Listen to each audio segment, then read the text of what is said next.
उरई की नगर पालिका इन दिनों विकास कार्यों से ज्यादा दबंगई के चलते चर्चा में है।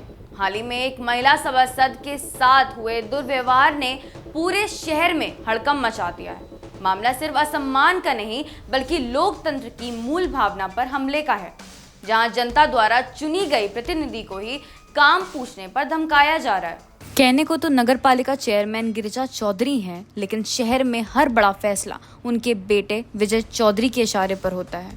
आरोप है कि उरई में रोड, ड्रेन, पेमेंट जैसे तमाम विकास कार्य पहले ही शुरू कर दिए जाते हैं और टेंडर बाद में होते हैं।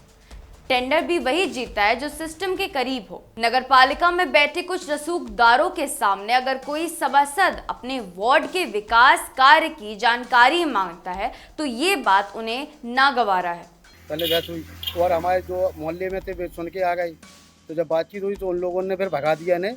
तो फिर वे जो आगे जब हम एसपी साहब के यहाँ जा रहे थे फिर जो आगे मिल गए मुझे, फिर धमकी देने लगे पुलिस वाले, तो तिलिया वाले फिर मारेंगे वो, और उनके गुर के बोले बहुत मारेंगे हम तुझको, जो कर देंगे सभासदी बुला देंगे तेरी, जो दुनिया भर की बातें करें। तो हम लोग शांत होकर वापस आ गए घर पे अपनी।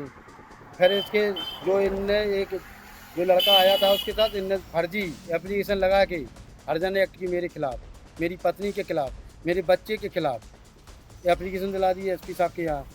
फिर हमें देने गए एसपी साहब के यहाँ। मैं एसपी साहब के यहाँ गया था, जब इनने हमारी एप्लीकेशन दी है तो मैं पूरे साक्ष्य ले गया था। इनकी जो मैं शिकायत करता था वो मेरा और इनका विरोध चल रहा है। तो हमने एसपी साहब से कहा न्याय के लिए, तो एसपी साहब ने कहा निष्पक्ष जांच होगी, निष्पक्ष जांच होगी। एसपी साहब ने मुझसे कहा, तो मैं उनको एप्लीकेशन दे के वापस आ गया। ऐसे ही हुआ जब एक महिला सभासद अपने पति जय नारायण साहू के साथ अपने वार्ड के कार्यों की जानकारी मांगी।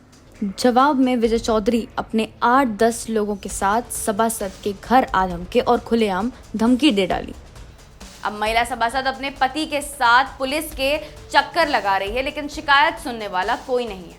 सवाल ये है कि जब चुने हुए प्रतिनिधि ही सुरक्षित नहीं है तो आम जनता किससे न्याय की उम्मीद करे।